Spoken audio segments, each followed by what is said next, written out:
Nanganak ang pusa ko, nahihirapan siyang ano, manganak.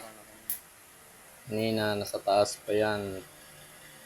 Nandun sa taas. Tapos bumaba siya.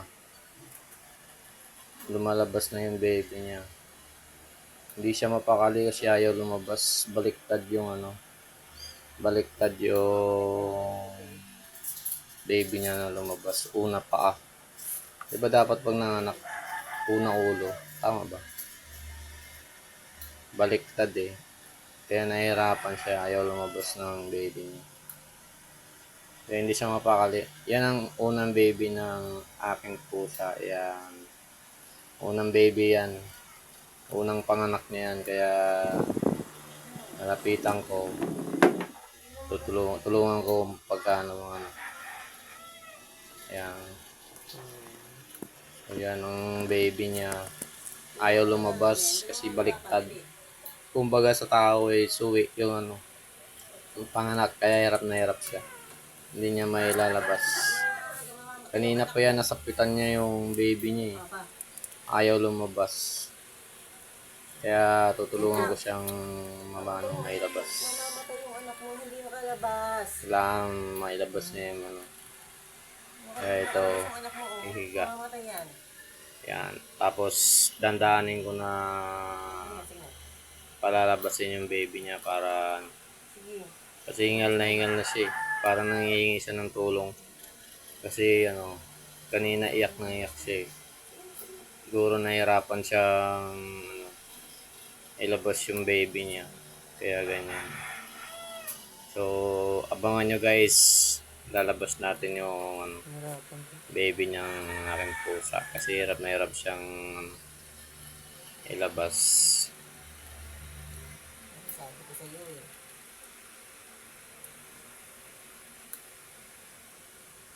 Hindi mo. Harry.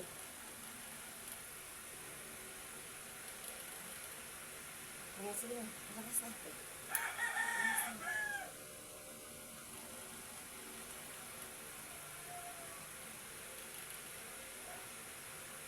Ganyan, huwag ka nang huwag ka nang lumayo, huwag ka nang ano, huwag ka nang palakad-lakad.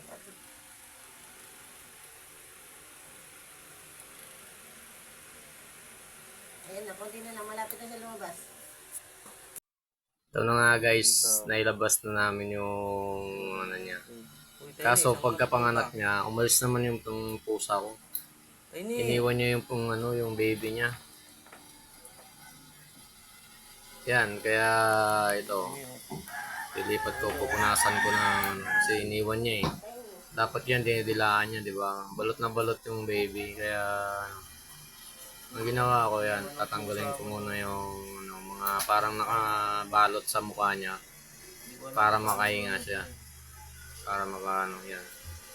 Kasi hindi ko alam kung ano dapat yan ano ng Pinunan ba yan? dinidilaan niya. Kaso umalis yung pusa eh.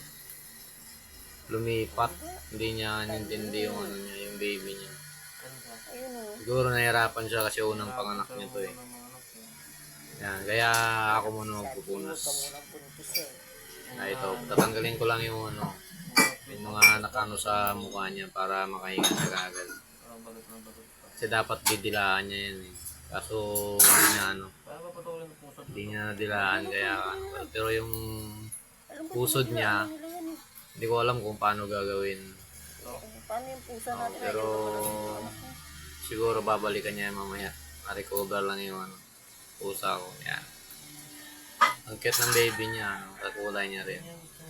Pero malakas naman, maganda naman yung pagkakalabas. Healthy naman, maganda.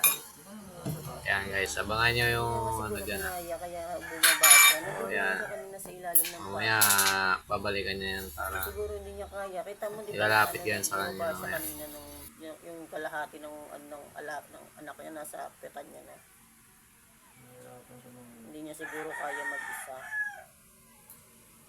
Papatulong na siya.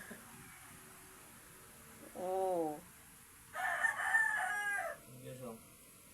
Tinulungan ko na yung pusa ko ng mga anak.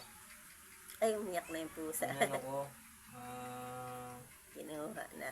inatak ko na siya. Kinuha ko na kasi yung pusa ko hindi ano eh.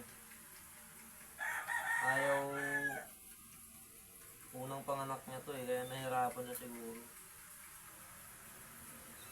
Ayan, naiyak na. Ito mo lagay yung tissue.